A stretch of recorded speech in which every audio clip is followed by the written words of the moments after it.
Hello everyone. तो I am Brajesh Kumar. आज हम स्टार्ट करेंगे हमारा डे 4 हमारे जेई 45 डेज क्रैश कोर्स का। तो चलिए स्टार्ट करते हैं एंड आज हम फिनिश करेंगे हमारा जो चैप्टर चल रहा है एटॉमिक स्ट्रक्चर। ठीक है। सो आप वेटेज देख सकते हैं एटॉमिक स्ट्रक्चर की इन जेडब्ल्यू एग्जाम्स, मेंस एग्जाम। सो आज हम पढ़ेंगे एटॉमिक स्ट्रक्चर में क्या। लास्ट क्लास में हमने काफी इंपॉर्टेंट टॉपिक्स कवर किए थे। ठीक है, हमने क्वांटम नंबर्स कवर किए थे। हमने क्या कवर किया था? Quantum numbers very important. ठीक है, जिसमें हमने कवर किया था एन प्रिंसिपल क्वांटम नंबर, जिसमें हमने कवर किया था एल एजीमुथल क्वांटम नंबर या सेकेंडरी क्वांटम नंबर या सब्सिडियरी क्वांटम नंबर, जिसमें हमने कवर किया था एम एल जिसको हम दूसरा सिंबल एम से भी रिप्रेजेंट कर देते हैं, और हमने कवर किया था एम एस जिसको हम स्मॉल एच से भी रिप्रेजेंट कर देते हैं।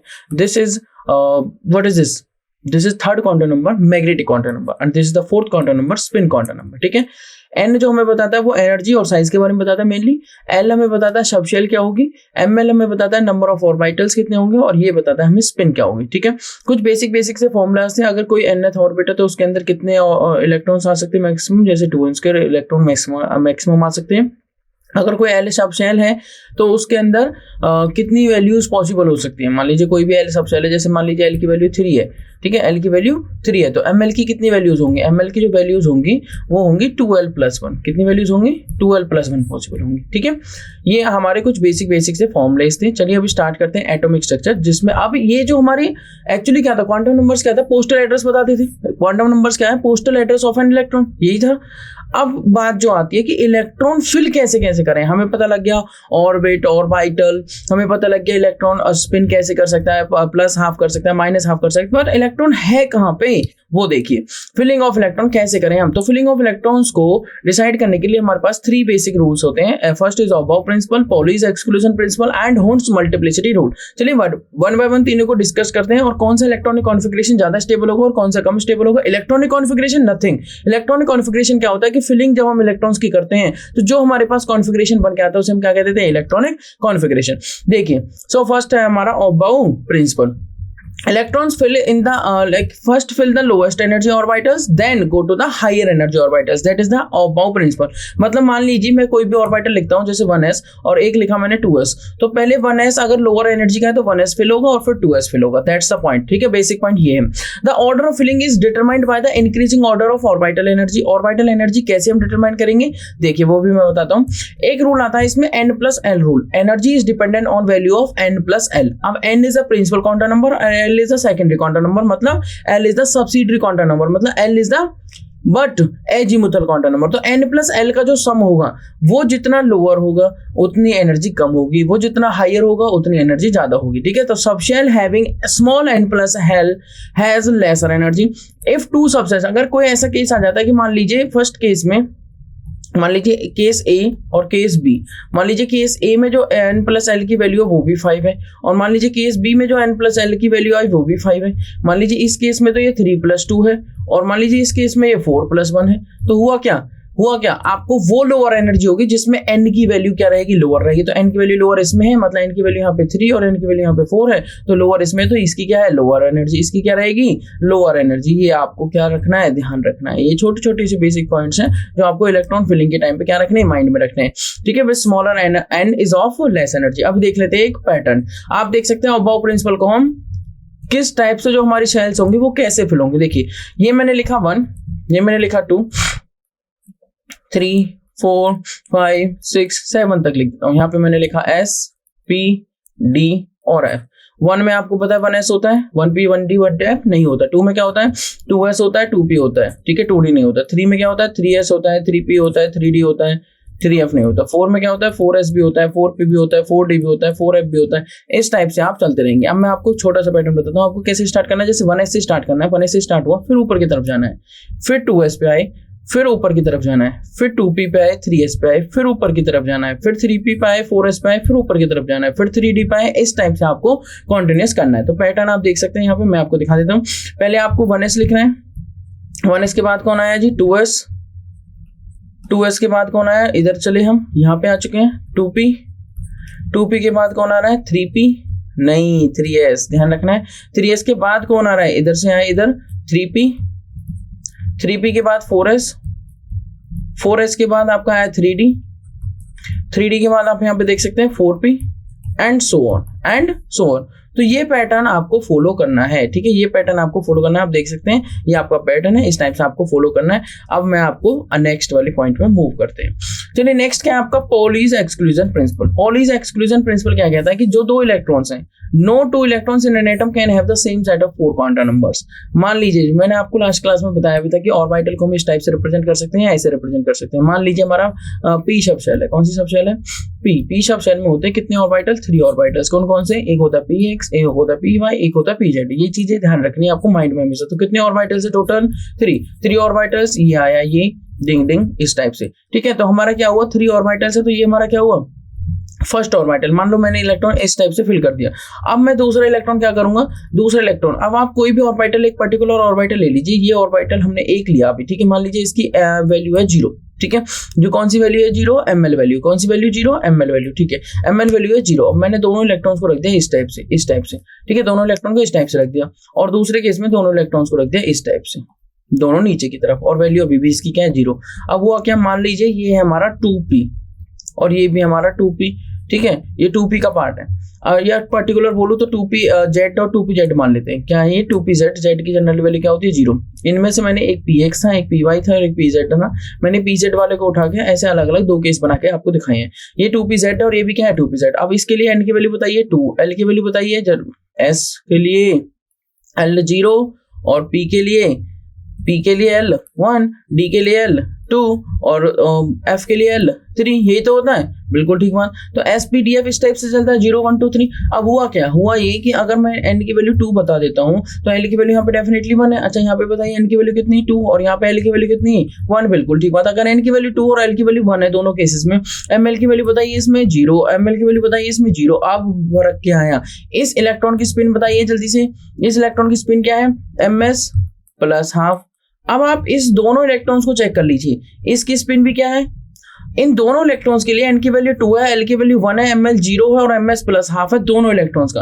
तो हुआ क्या? 4 क्वांटम नंबर सेम हो गए, जो कि पॉलीज एक्सक्लूजन प्रिंसिपल को वॉलेट कर रहा है, मतलब ये आपका एप्लीकेबल नहीं होगा। सेम इसमें जो ms की वैल्यू हो जाएगी दोनों इलेक्ट्रॉन्स की क्या हो जाएगी? माइनस। अब बताओ दोनों इलेक्ट्रॉन्स के 4 क्वांटम नंबर सेम हो गए, ये भी पॉसिबल नहीं है। तो पॉलीज एक्सक्लूजन प्रिंसिपल का रिजल्ट ये है कि किसी भी ऑर्बिटल में, एक पर्टिकुलर ऑर्बिटल में जब इलेक्ट्रॉन्स फिल करने हैं तो 2 इलेक्ट्रॉन्स फिल होंगे, एक अपर स्पिन और एक लोअर स्पिन, ठीक है। एक अपर स्पिन और एक lower spin.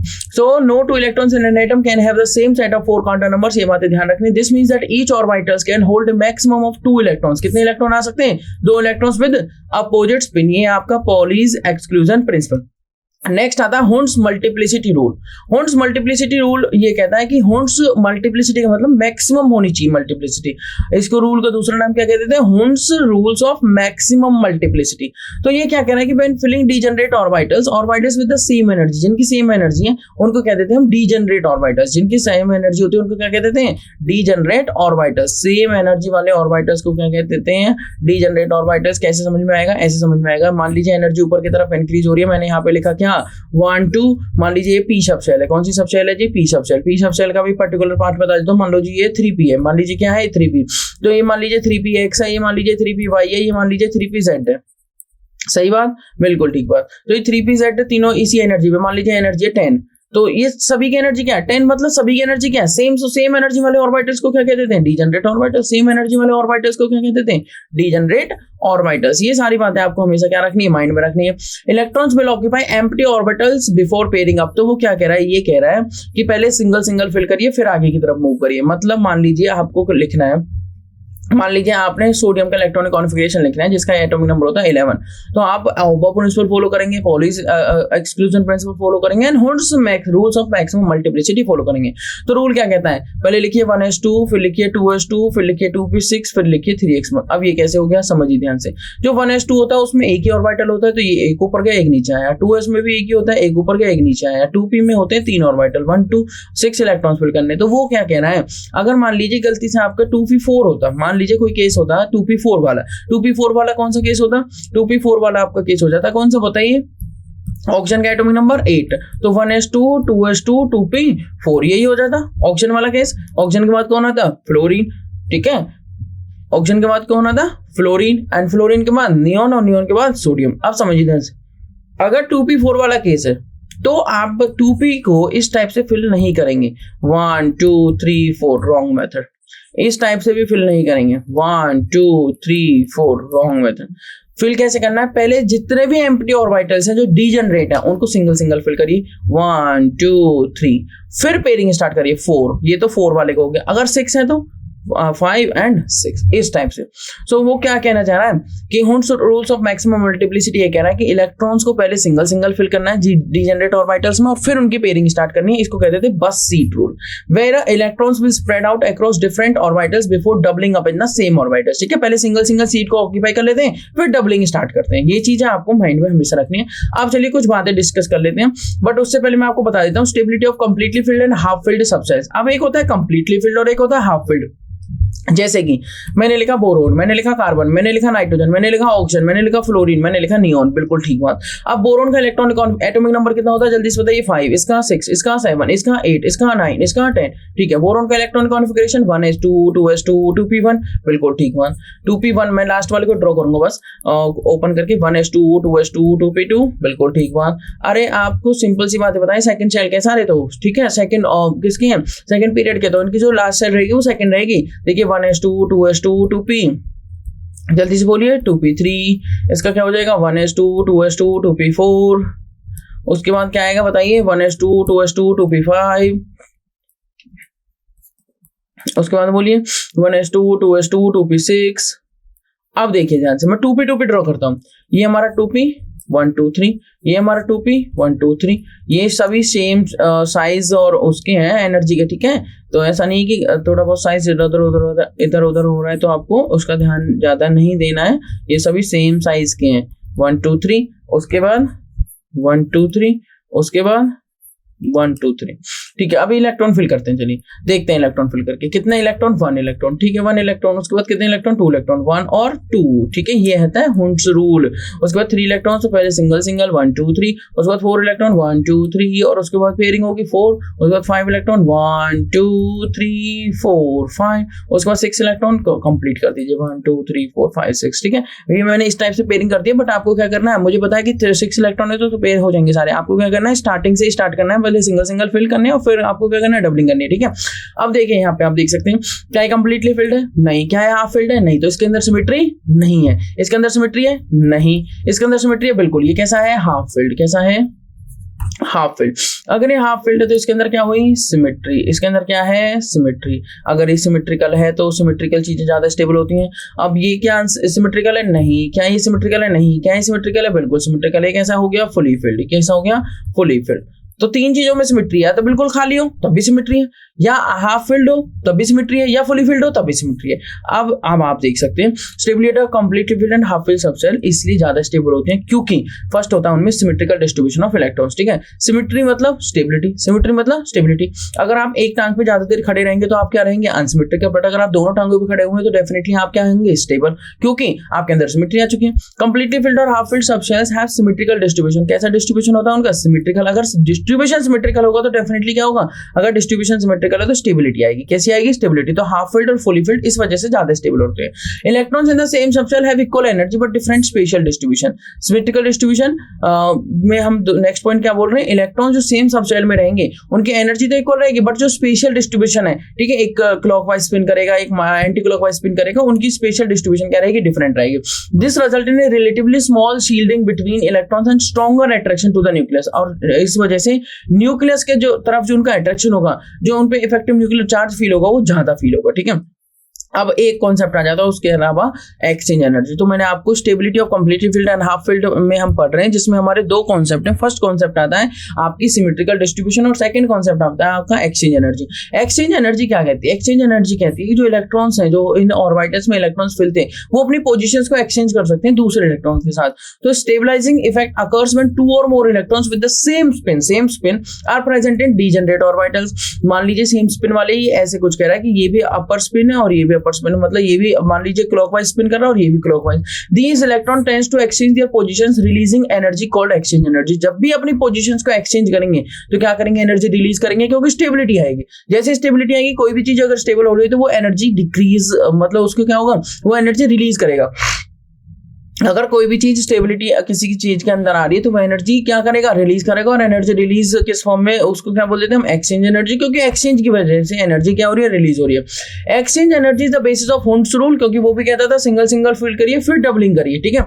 The extra stability of half filled and completely fit subshell is due to the relatively small shielding, वो मैंने बताया था स्मॉल शील्डिंग होती है, स्मॉलर कूलम्बिक रिपल्शंस होते हैं और अट्रैक्शन ज्यादा होती है और लार्ज एक्सचेंज एनर्जी होगी, ठीक है। चलिए मूव करते हैं इस एग्जांपल की तरफ। मान लीजिए आपने कोई एग्जांपल लिया, जैसे ये क्रोमियम का एग्जांपल है, मान लीजिए जिसका है 3d4 और 4s2।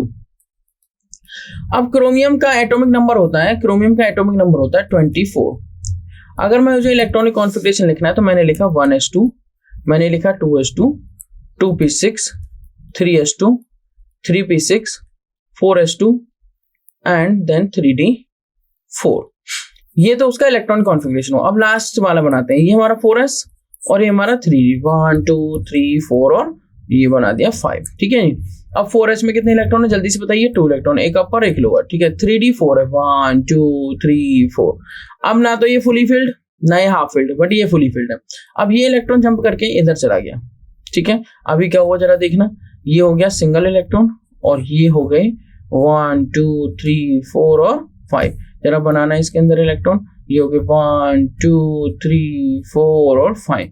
अब ये कैसा, हाफ फिल्ड, ये कैसा, हाफ फील्ड। मुझे बताओ पहले से ज्यादा स्टेबिलिटी है, नहीं है, बिल्कुल है, दोनों हाफ फील्ड हो चुके हैं तो इसमें ज्यादा स्टेबिलिटी। तो एक्चुअली में क्रोमियम का इलेक्ट्रॉन कॉन्फ़िगरेशन क्या मिलेगा, 4s1 3d5, 4s1 3d5। तो उसका रीजन क्या है, उसके दो रीजन है, एक तो एक्सचेंज एनर्जी और एक सिमेट्रिकल डिस्ट्रीब्यूशन। ये आ चुका है सिमेट्रिकल डिस्ट्रीब्यूशन, इसमें सिमेट्रिकल डिस्ट्रीब्यूशन नहीं है। अब एक्सचेंज एनर्जी से समझ लेते हैं इस बात को। एक्सचेंज एनर्जी क्या कह रही है, एक्सचेंज एनर्जी ये कह रही है, आप समझिए ध्यान से, देखिए आप यहाँ पे देख सकते हैं, अगर मैंने इलेक्ट्रॉनिक कॉन्फ़िगरेशन लिखा 3d5 4s1, तो भी 4s को हटाते हैं, 3d बनाया हुआ है, ठीक है। और एक केस में मैंने लिखा 3d4, 3d5 वाला भी मैं बना देता हूँ यहाँ पे, 1 2 3 4 और 5। तो देखिए 1 2 3 4 और 5, ठीक है। ये हो गया 3d5 और 4s हो गया 1, ठीक है, ये हो गया 4s।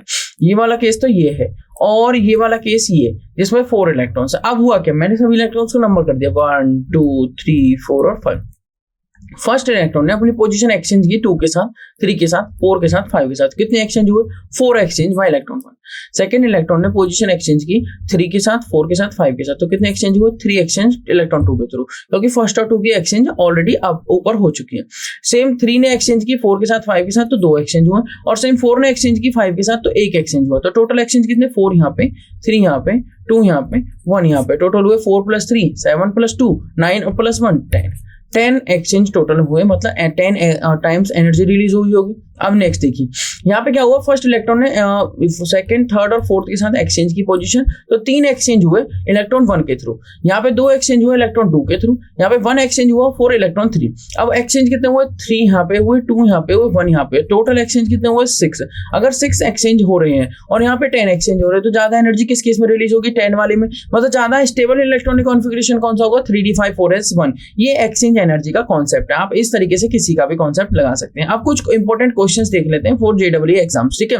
एग्जांपल 1 क्या कहता है, इंपॉर्टेंट बात है, ध्यान से समझिए। एग्जांपल 1 कह रहा है, if uncertainty in the position of an electron is 0। हम हाइजेनबर्ग अनसर्टेनिटी प्रिंसिपल पढ़ चुके हैं। क्या कहता है कि एक साथ पोजीशन एंड मोमेंटम को एक्यूरेटली एंड प्रिसाइजली मेजर करना इम्पॉसिबल है। तो मतलब delta x into delta p greater than equal to h/4 pi, यही तो है, इनइक्वालिटी रहेगी हमेशा, ठीक है। h/4 पाई, इसको आप ऐसे भी लिख सकते हैं, delta x into delta p greater than equal to h/2। बिल्कुल, h क्या है, रिड्यूस्ड लेंथ कांस्टेंट, जिसकी वैल्यू होती है h/2 पाई। यहाँ पे h की वैल्यू आपको बताइए 6.626 इंटू 10⁻34 जूल सेकेंड। ये ध्यान रखना, जूल पर सेकंड नहीं है, जूल सेकंड, ठीक है। अब वो क्या कहना चाह रहा है, वो कह रहा है uncertainty in the position of an electron is 0। मतलब डेल्टा x को क्या कर दिया, 0। अगर डेल्टा x में यहाँ पे 0 रख देता हूं, तो ये हो गया 0 into delta p greater than equal to h/2। मतलब डेल्टा p क्या हो गया, greater than equal to h/2 into 0 and something upon 0, मतलब इनफाइनाइट। मतलब अगर मैं इस साइन को इक्वल टू मान के चलूं तो डेल्टा p क्या हो गया, इनफाइनाइट। तो वो कह रहा है कि the uncertainty in its momentum would be 0 या फिर इनफाइनाइट? इनफाइनाइट क्या हो जाएगा? इनफाइनाइट। सॉल्यूशन भी आप देख सकते हैं। According to Heisenberg uncertainty principle both position and momentum of an electron can not be determined simultaneously, मतलब एक साथ डिटरमाइन करना पॉसिबल नहीं है। मैथमेटिकल जो एक्सप्रेशन था वो था delta P into delta X greater than equal to h by 4 pi. Because हमें क्वेश्चन में क्या है, अकॉर्डिंग टू द क्वेश्चन मतलब ATQ, मतलब ATQ according to the question uncertainty in position of the electron is 0। अगर delta X 0 है तो for an electron delta P into 0 greater than equal to h by 4 pi. Delta P क्या हो जाएगा? h by 4 pi into 0 मतलब infinite. Since हमें पता है कि anything divided by 0 is infinite, therefore the uncertainty in its momentum मतलब delta P should be indeterminate मतलब इनफाइनाइट। क्लियर? तो डेल्टा पी क्या होना चाहिए? इनफाइनाइट। बिल्कुल ठीक बात है। नेक्स्ट क्वेश्चन 2 पे मूव करते हैं। चलिए क्विकली इसका सॉल्व करिए, बहुत इजी क्वेश्चन है। Which of the following set of quantum number belongs to highest energy? वो कह रहा है n की वैल्यू कितनी, L की वैल्यू कितनी 1, M की वैल्यू 0 और MS की वैल्यू +12। अब यहाँ पे आपको यूज करना है n प्लस एल रूल। कौन सा यूज करना है? n plus L rule. n plus L rule लगा लेते हैं जी। n प्लस एल रूल ये कहता है कि जितनी लोएस्ट वैल्यू रहेगी n प्लस एल की उतनी आपकी क्या रहेगी? एनर्जी लो रहेगी। और जितनी n प्लस एल की वैल्यू ज्यादा रहेगी उतनी एनर्जी क्या रहेगी? ज्यादा रहेगी। चलिए देख लेते हैं। तो फर्स्ट सेट क्या करा? n की 3 L1। जरा यहाँ पे एक टेबुलर फॉर्म बना के नोट कर लेते हैं। फर्स्ट सेट कह रहा है N3 L1, सेकंड कह रहा है N3 L0, N3 L0, third कह रहा है N4 L2, N4 L2 और फोर्थ कह रहा है N4 L0। चलिए ठीक बात है। अभी बाकी बातों पे नहीं जाते हैं, पहले n प्लस एल चारों के लिए निकालते हैं। n प्लस हो गया 4, n प्लस एल हो गया 3, n प्लस एल हो गया 6 और n प्लस एल हो गया 4। तो 2 का सेम है, वो छोड़ दीजिए। उसने पूछा हाईएस्ट एनर्जी, तो सिर्फ एक ही दिख रहा है n प्लस एल 6, तो डेफिनेटली 4 और 2 वाले की हाईएस्ट एनर्जी होगी। आंसर तो हमें मिल चुका है। बट ये कौन से ऑर्बिटल है, क्या चीजें? तो देखिए n की वैल्यू 3, l की वैल्यू 1, तो डेफिनेटली n मैं एक टेबल बना देता हूँ, यहीं पे बना लेते हैं। यहाँ पे डेजिग्नेशन सिंबल और यहाँ पे एल की वैल्यू अगर 0 है तो डेजिग्नेशन सिंबल S, 1 है तो P, 2 है तो D और 3 है तो F। यही तक काम हो जाएगा। ठीक है।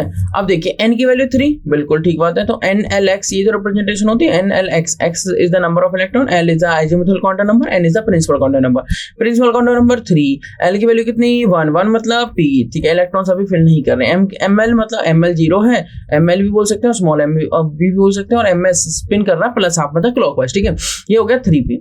N3L0 ये हो गया 3S, N4 और L2, 2 का मतलब T, ये हो गया 4D और N4 आप देख सकते हैं कहाँ पे 4, बिल्कुल ठीक है, ये 4 है और L0 मतलब S, तो ये हो गया 4S। तो सबसे ज्यादा एनर्जी आपको किसकी दिख रही है? सबसे ज्यादा एनर्जी दिख रही है मुझे 4D की। सबसे ज्यादा एनर्जी किसकी? 4D की। चलो सॉल्यूशन देख लेते हैं।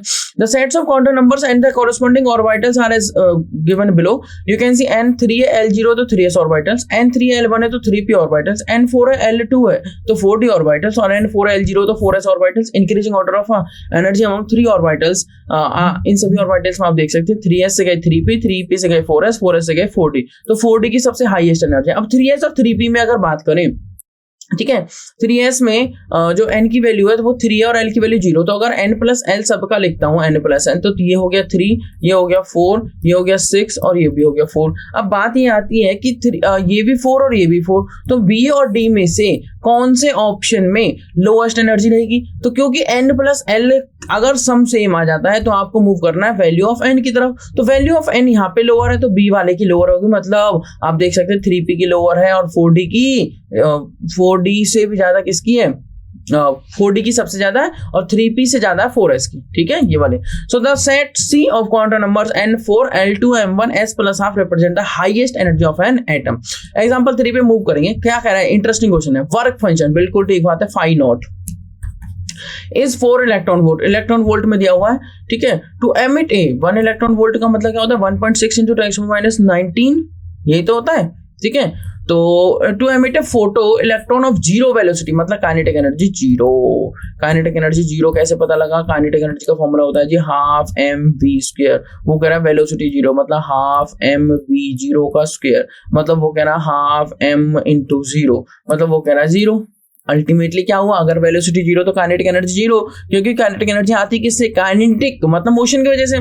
From the surface of the metal the wavelength of the incident light should be, wavelength पूछी हुई है, कितना सिंपल क्वेश्चन पूछा हुआ है। अब आपको काइनेटिक एनर्जी और वेवलेंथ को रिलेट करना है। फर्स्ट ऑफ ऑल तो ये बात है, ठीक है। हमने कुछ इंपॉर्टेंट फॉर्मूलेस पढ़े हुए हैं, जैसे हमने पढ़ा हुआ lambda equal to h by mv, हमने पढ़ा है kinetic energy equal to half mv square, हमने पढ़ा हुआ है E equal to h nu, हमने पढ़ा हुआ है E equal to hc by lambda, कितने सारे फॉर्मूले से पढ़ रखे हैं। हमने पढ़ा हुआ h nu equal to h nu nought plus kinetic energy, हमने पढ़ा हुआ h nu equal to phi nought plus kinetic energy, ठीक है।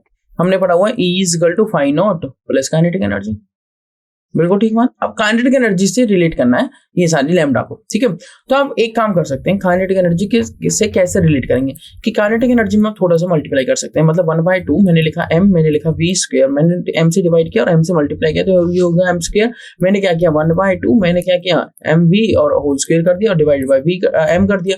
मुझे पता लीनियर मोमेंटम की वैल्यू होती है mv, मैंने उस वैल्यू को यहाँ पे पुट कर दिया, मैंने कहा हाफ और ये कर दिया मैंने p स्क्वायर और अपॉन में क्या आ गया m, तो मैंने कह दिया काइनेटिक एनर्जी तो इक्वल हो जाती है p स्क्वायर बाय 2m की। मैंने क्या कह दिया, kinetic energy becomes equal to p square by 2m। अगर kinetic energy p square by 2m है तो मैंने क्या कहा, यहां से एक वैल्यू निकाल सकता हूं कि लैम्डा की वैल्यू क्या है h अपॉन mv, मैं क्या कह सकता हूं लैम्डा की वैल्यू क्या है h अपॉन p, तो यहां से मैं क्या कह सकता हूं कि p क्या है h बाय लैम्डा, बिल्कुल ठीक है। अगर मैं p की वैल्यू यहां पे पुट कर देता हूं तो क्या बन जाएगा, kinetic energy is equal to p की वैल्यू क्या है, जल्दी से बताइए, p की वैल्यू क्या है h बाय लैम्डा, मतलब h square by lambda square 2m, यही तो बन जाएगा h square by lambda square 2m। ये इस टाइप से कुछ रिलेशनशिप आप ड्राइव कर सकते हो। चलिए आंसर देख लेते हैं किस टाइप से इस क्वेश्चन का आंसर करना है, काफी इजी क्वेश्चन है।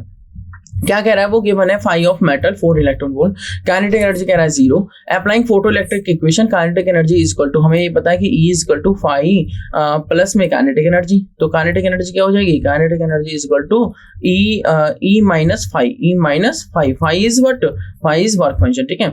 अब वो कह रहा है E is equal to phi, क्योंकि काइनेटिक एनर्जी क्या है 0, अप्रोचेस टू 0, तो वो कह रहा है अगर हम ये 0 है तो E इलेक्ट्रॉन वोल्ट में गिवन होता है 1 इलेक्ट्रॉन वोल्ट में अगर एनर्जी है तो 12400 बाय लैम्डा एंगस्ट्रॉम में यहाँ पे पुट कर दीजिए, तो लैम्डा की वैल्यू आ जाती है 12400 E electron volt, 12400 4 electron volt आपको गिवन है, डिवाइड किया, आंसर क्या आ गया 3100, मतलब 3100 एंगस्ट्रॉम, तो आंसर क्या आ गया लैम्डा 3100 एंगस्ट्रॉम, ठीक है। 3100 आपका 3100 angstrom is the wavelength of the incident light. कितना सिंपल और इजी क्वेश्चन था। मूव करेंगे क्वेश्चन नंबर 4 पे। क्वेश्चन नंबर 4 क्या कहता है, एज्यूमिंग रिडवर्क कांस्टेंट, रिडवर्क कांस्टेंट आपको पता है, ये रिडवर्क फॉर्मूला भी आपको पता है 2b109670, मतलब उसने कहा है कि r की वैल्यू 109670 सेंटीमीटर इनवर्स आप एज्यूम कर लीजिए। द लॉन्गेस्ट वेवलेंथ, मैंने आपको पहले भी बताया था, लॉन्गेस्ट वेवलेंथ का मतलब ये होता है कि एनर्जी क्या होगी, लो होगी, और एनर्जी लो तब होगी जब वो सबसे लोएस्ट, मान लीजिए कौन सी सीरीज कह रहा है, लाइमन के लिए n1 तो हो गया 1, और इससे नेक्स्ट वाली, जस्ट नेक्स्ट वाली जो होती है वो होती है उसके लॉन्गेस्ट वेवलेंथ वाले केस में, तो n2 हो जाएगा इसका 2, मतलब ट्रांजिशन हो रहा है 2 से 1। ये बात हमें पता लग गई, r की वैल्यू हमें पता लग गई। उसने कहा है क्या पूछा है, उसने पूछा लॉन्गेस्ट वेवलेंथ, तो लैम्डा बता दीजिए। हमें पता है nu bar is equal to 1 by lambda is equal to RH into Z square अगर हाइड्रोजन लाइक पार्टिकल्स हैं, और 1 बाय N1 का स्क्वायर माइनस 1 बाय N2 का स्क्वायर, यही तो फॉर्मूला होता है।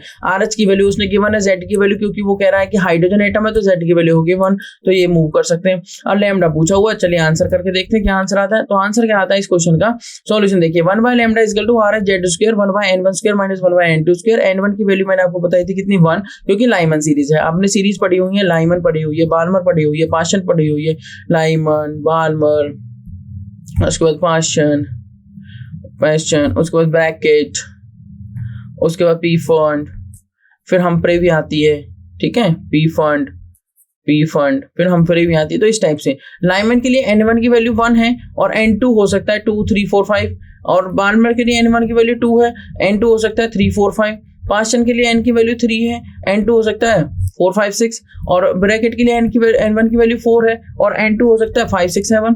इस तरीके से N1 की वैल्यू पी फंड के लिए 5 है और ये हो सकता है 6, 7, 8, इस टाइप से। RH की वैल्यू पुट की 109670, Z की वैल्यू पुट की 1 का स्क्वायर हो गया, 1 बाय N1 का स्क्वायर, N1 कितना है 1 और N2 कितना दे रखा है भाई, लॉन्गेस्ट वेवलेंथ के केस में, लॉन्गेस्ट वेवलेंथ के केस में उससे जस्ट नेक्स्ट वाली से आना चाहिए, और शॉर्टेस्ट वेवलेंथ के केस में एनर्जी मैक्सिमम होनी चाहिए, और एनर्जी मैक्सिमम होने के लिए इनफाइनाइट से आना चाहिए, ठीक है। तो 1 बाय N2 का स्क्वायर मतलब 2 का स्क्वायर कितना हो गया 4। ये हमने सॉल्व किया तो ये आया 4 - 1 3/4 आ गया एलसीएम और इसको मल्टीप्लाई किया 109670 से। तो जब आप लैम्बडा सॉल्व करेंगे तो वो आ जाएगा 1215.8 × 10⁻⁸ सेंटीमीटर, जो आपका आंसर बन जाता है कितना, जो आपका आंसर बन जाता है 1215 एंगस्ट्रॉम, 1215 एंगस्ट्रॉम। तो आप यहाँ पे आंसर भी देख सकते हैं, आंसर क्या आ रहा है आपका 1215.8 एंगस्ट्रॉम, जो कि ऑप्शन ए से मैच कर रहा है। बिल्कुल ठीक है। एग्जांपल 4, एग्जांपल 5 देख लेते हैं। Which of the following set of quantum number belongs to highest energy. कितना अच्छा एग्जांपल है। उसने कहा n की वैल्यू 2, ठीक है। पहले इसका ऑर्बिटल लिखते हैं, चलिए यहाँ पे केस बना लेते हैं। उसने कहा n की वैल्यू 2 है जी, l की वैल्यू 1 है, बिल्कुल ठीक बात है। हाईएस्ट एनर्जी पूछी हुई है। उसने कहा n की वैल्यू 3, l की वैल्यू 0, सेकंड केस। n की वैल्यू 3, l की value 0, second case. Third case उसने कहा n की वैल्यू 4, l की वैल्यू 0। फोर्थ केस उसने कहा n की वैल्यू 4, l की वैल्यू 1। n की वैल्यू 2, l की वैल्यू 1, n प्लस l कितना हो गया 2 + 1 3। n की वैल्यू 3, l की वैल्यू 0 कितना हो गया 3। n की वैल्यू 4 और l की वैल्यू 0 मतलब 4। n की वैल्यू 4 और l की वैल्यू 1 मतलब 4 + 1 5। बिल्कुल ठीक बात है। वो कह रहा है n प्लस l यहाँ पे 3 है, यहाँ पे 3 है, यहाँ पे 4 है, यहाँ पे 5 है। हाईएस्ट एनर्जी तो इसकी हो गई, बात खत्म। फिर भी हम आगे सॉल्व करते हैं। फर्स्ट केस में वो कह रहा है कि m 0 है और ms प्लस हाफ है। चलिए कोई बात नहीं, m अगर 0 है और ms अगर प्लस हाफ है तो मतलब इलेक्ट्रॉन कैसे स्पिन कर रहा है, क्लॉकवाइज, ठीक है। अगर n प्लस l 3 है तो n की वैल्यू कितनी 2 और l की वैल्यू कितनी 1, 1 के लिए क्या होता है p, तो ये हो गया 2p। n की वैल्यू कितनी 3 और l की वैल्यू 0 मतलब हो गया 3s। n की वैल्यू कितनी 4 और ये हो गया 0 तो मतलब 4s ऑर्बिटल, और ये हो गया 4p ऑर्बिटल। तो सबसे ज्यादा एनर्जी किसकी 4p। अगर इंक्रीजिंग ऑर्डर में अरेंज करना हो, इंक्रीजिंग ऑर्डर में अरेंज करना हो मल्टी इलेक्ट्रॉन सिस्टम के लिए, तो कैसे करेंगे भाई। यहाँ पे n की वैल्यू कितनी 2, यहाँ पे n की वैल्यू कितनी 3। बेशक दोनों का सम सेम है बट लोअर एंड वैल्यू, यहाँ पे कौन सा रूल फॉलो होगा, lower and value has low energy, lower and value has low energy. अगर लोअर एंड वैल्यू है तो उसकी क्या ऐसी एनर्जी रहेगी, लो एनर्जी मतलब लेस एनर्जी, लेस एनर्जी भी लिख सकते हैं, ठीक है। कैसी एनर्जी रहेगी, लेस एनर्जी। तो हुआ क्या है यहाँ पे भाई 2p वाले की कम एनर्जी रहेगी। उसके बाद कौन आएगा 3s। अब इसका तो 4s और इसका क्या है 4p, बट इसका 4 और इसका क्या है 5, तो डेफिनेटली 4s की कम होगी और 4p की ज्यादा होगी। इन सबका n प्लस l भी लिख देता हूँ। इसका n प्लस l 3 है, इसका n प्लस l 3 है, उसके बाद इसका n प्लस l 4 है और इसका n प्लस l कितना 5। तो डेफिनेटली 3 4 5 में तो क्लियर है, 3 4 5 में भी क्लियर है। अब 3 3 में बच गया तो 3 3 में 2 और 3 में बात आ गई, तो 2 लोअर है और 3 हायर है। तो इस तरीके से हम इस क्वेश्चन का क्या कर सकते हैं, सॉल्यूशन कर सकते हैं। तो मैं दोबारा से यहाँ पे लिख देता हूँ, n2l1 है तो हो गया 2p, n3l0 तो हो गया 3s, n4l0 तो 4s और उसके बाद आपका लास्ट वाला बन जाता है 4p। तो सबसे ज्यादा किसकी एनर्जी है 4p की। सबसे ज्यादा किसकी एनर्जी है, क्विकली हमें दिख रहा है सबसे ज्यादा एनर्जी किसकी है 4p की, ये हमें ध्यान रखना है, ठीक है। तो ऑप्शन कौन सा मैच कर रहा है, एक बार ऑप्शन मैच कर लेते हैं। ऑप्शन मैच कर रहा है आपका 4p वाला, मतलब ये वाला ऑप्शन आपका क्या करेगा, मैच करेगा 4p, ठीक है। ये वाला ऑप्शन क्या कर रहा है आपको 4p मैच कर रहा है, n4 और L1p। तो डी आपकी डी की क्या होगी, हाईएस्ट एनर्जी होगी। मैंने आपको ऑर्डर भी बता दिया है। क्वेश्चन नंबर 6 आपको ऐसे होमवर्क डिस्कस करना है। According to Bohr's theory the electronic energy of hydrogen atom in nth Bohr orbit, ठीक है, in n Bohr orbit is given by En equal to 21.76 into 10⁻19 n² joule. Calculate the longest wavelength, longest wavelength journey of light that will be needed to remove an electron from third Bohr orbit. कौन सा Bohr orbit कह रहा है वो third, तो मतलब n की value कितनी दे दी 3, ठीक है। Of helium positive ion express your answer in angstrom. अगर आप इसका आंसर कैलकुलेट करेंगे तो वो आ जाएगा 2053 एंगस्ट्रॉम, ठीक है। Example 7, if the radius of first Bohr orbit is x, अब रेडियस वाला फॉर्मूला लगाएंगे और n की वैल्यू दे दी 1, तो वो कह रहा है कि x है। तो de Broglie wavelength of electron in fourth orbit is nearly, वो बताना कितना हो जाएगा। तो नेक्स्ट टाइम में n की वैल्यू कितनी दे दी 4 और उसके लिए हमें आंसर बता देना, ये आप डिस्कस करेंगे। उसके बाद आता है नेक्स्ट आपका example 8, correct order of radius of the first orbit of H, He positive, Li2 positive and B3 positive. ये सभी आपकी हाइड्रोजन लाइक पार्टिकल्स है। कैसे पार्टिकल्स है ये सभी, हाइड्रोजन लाइक स्पीसीज, ठीक है। तो इन सभी की आप क्या करेंगे, रेडियस को कंपेयर करेंगे। रेडियस का फॉर्मूला आपको पता ही है, ठीक है, Rn वाला, ठीक है, वो वाला फॉर्मूला अप्लाई करना है जिसमें n की वैल्यू आपके लिए 1 है दे रखी है सभी के लिए, बट z यहाँ पे चेंज हो रहा है। तो z का ध्यान रखना है, z यहाँ पे 1 होगा, z यहाँ पे 2 होगा, z यहाँ पे 3 होगा और z यहाँ पे 4 होगा। Z यहाँ पे 4 होगा। बहुत सिंपल तरीका है, आपको बस रिलेशन चेक करनी है कि Rn डायरेक्टली प्रोपोर्शनल n की या फिर इनवर्सली प्रोपोर्शनल है। तो n तो सब में सेम है तो उसका कोई फर्क नहीं है। अब Z के देख लीजिए, अगर Rn डायरेक्टली प्रोपोर्शनल है Z के या इनवर्सली प्रोपोर्शनल है Z के, तो उस तरीके से आपको देखना है रेडियस Z के साथ इंक्रीज करेगी या डिक्रीज करेगी। अगर आपको कैलकुलेशन नहीं करनी, आपको सिर्फ रिलेशनशिप चेक करनी है। अगर रिलेशनशिप सही आती है तो आपका आंसर मैच कर जाएगा, ठीक है। उसके बाद आप एग्जांपल 9 डिस्कस करेंगे। एग्जांपल 9 ट्राई करेंगे। द ग्राउंड स्टेट एनर्जी, ठीक है, जो GS energy of the hydrogen atom है वो दे रखी है -13.6 इलेक्ट्रॉन वोल्ट, -13.6 इलेक्ट्रॉन वोल्ट। हमें पता ही भी है कि En का फॉर्मूला होता है -13.6 इंटू, बताइए क्या होता है, आप इसे कंप्लीट करेंगे और आंसर बताएंगे, ठीक है। En का फॉर्मूला क्या होता है -13.6 इंटू, आगे आप देखेंगे, ठीक है। तो जब आप इसमें वैल्यू पुट करेंगे ना उस फॉर्मूले में, तो En की वैल्यू कितनी आ जाएगी, En की वैल्यू कितनी आ जाएगी आपकी -13.6 इलेक्ट्रॉन वोल्ट। En की वैल्यू कितनी आ जाएगी -13.6 इलेक्ट्रॉन वोल्ट, ठीक है। उसके बाद उसने कहा है consider an electronic state psi of He positive, helium positive, whose energy, जिसकी He की वैल्यू होती है Z के लिए 2, ठीक है, सिंगल इलेक्ट्रॉन स्पीसीज है। Azimuthal quantum number and magnetic quantum number are -3.4, मतलब एजीमुथल क्वांटम नंबर मतलब L और मैग्नेटिक क्वांटम नंबर मतलब 3.4 इलेक्ट्रॉन वोल्ट, 2 and 0। तो उसने 3 वैल्यू दी, हुज एनर्जी, ये एनर्जी दे दी, ये क्या दे दी, एनर्जी। देखो यूनिटी दिखा रहा है, वो क्या है, energy. Azimuthal quantum number value कितनी 2 और मैग्नेटिक क्वांटम नंबर मतलब ml की वैल्यू कितनी 0। Which of the following statement is or are true for the state 5। देखो L की वैल्यू 2 है तो डेफिनेटली sp_d होगा ये, ठीक है, sp_d होगा। अब ये 4d होगा या नहीं होगा वो आपको देखना है। तो कुछ ऑप्शंस आपको गिवन है, ऑप्शंस क्या क्या गिवन है, it is a 4d state, the nuclear charge experienced bye क्या, किसके थ्रू एक्सपीरियंस हो रहा है nuclear charge, experienced bye electron in this state is less than 2 electron where electron is the magnitude, where it is the magnitude, ठीक है, of electronic charge, ठीक है। और it has 2 angular nodes, it has 3 radial nodes. Angular nodes और radial nodes मैंने आपको बता दी थी। नोड्स आपको मैंने बताए थे 2 टाइप्स के होते हैं, एक होगा रेडियल नोड और एक होगा आपका एंगुलर नोड्स। सो जो आपका एंगुलर नोड होगा उसकी जो वैल्यू रहती है वो आपके इक्वल रहती है, जो नोड्स होते हैं वो टोटल होते हैं n-1 और जो एंगुलर नोड्स होते हैं वो होते हैं l। तो जो आपके रेडियल नोड्स बच गए वो आपके क्या बचेंगे, रेडियल नोड्स आपके रह जाएंगे n-l-1। बस इन छोटी छोटी चीजों का आपको माइंड में रखना है और इस तरीके से आपके क्या होते रहेंगे, क्वेश्चन सॉल्व होते रहेंगे, ठीक है। तो ये आपका हो गया n-l-1। तो 2 एंगुलर नोड्स होंगे या 3 एंगुलर नोड्स होंगे। तो यहाँ से एक बात तो क्लियर होगी, अगर आपको दिख रहा है कि l की वैल्यू 2 है और ml की वैल्यू 0 है तो ml से तो कोई मतलब नहीं। अगर l की वैल्यू 2 है तो डेफिनेटली एंगुलर नोड्स कितने हो गए 2। और रेडियल नोड्स क्या होता है, रेडियल नोड्स होता है n-l-1। तो पहले आपको n निकालना होगा तब आपका ये काउंट होगा। चलिए मूव करेंगे एग्जांपल 10 की तरफ। An electron moves in an electron filled with A kinetic energy of 2.5 electron volt, ठीक है। काइनेटिक एनर्जी उसने दे दी 2.5 इलेक्ट्रॉन वोल्ट। वो कह रहा है कि what is the associated de Broglie wavelength, lambda पूछा हुआ। तो लैम्डा और काइनेटिक एनर्जी के बीच में रिलेशनशिप मैंने आपको बता रखी है, लैम्डा इक्वल टू h/m भी होता है, बाकी आप रिलेशनशिप निकाल सकते हैं, ठीक है, जो मैंने आपको बताई भी थी। तो कुछ रिलेशनशिप के थ्रू, जैसे मैंने आपको फॉर्मूले बता देता हूँ, लैम्डा इक्वल टू h/m भी होता है, लैम्डा इक्वल टू h/p भी होता है और काइनेटिक एनर्जी p²/2m भी होता है, ठीक है। काइनेटिक एनर्जी ½ mv² भी होता है, ½ mv²। और हमने पढ़ रखा है E इक्वल टू h होता है, E इक्वल टू h/λ होता है। तो जिन जिन फॉर्मुलेज के आपको यूज है वो फॉर्मुलेज आप यहाँ पे देख सकते हैं। E इक्वल टू एक हमने पढ़ा था h/0 प्लस में काइनेटिक एनर्जी, ठीक है। आप ये भी लिख सकते हैं E equal to φ0 plus kinetic energy. आप ये भी लिख सकते हैं E equal to φ0 plus ½ mv²। आप ये भी लिख सकते हैं कि E equal to φ0 plus p²/2m। आप ये भी लिख सकते हैं कि p²/2m equal to E minus φ0। तो ये कुछ रिलेशनशिप आपके हाथ में, आप ये भी लिख सकते हैं p² equal to 2m into E minus φ0।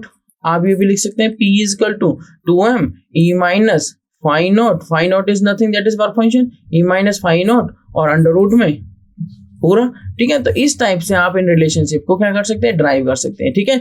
सो ये आपका एग्जांपल 10 है, ये आपको डिस्कस करना है और आपको ट्राई करना है, ठीक है। और जो यहाँ पर हमारा एटॉमिक स्ट्रक्चर पार्ट फिनिश होता है। So this is the end of the session. Thank you so much everyone.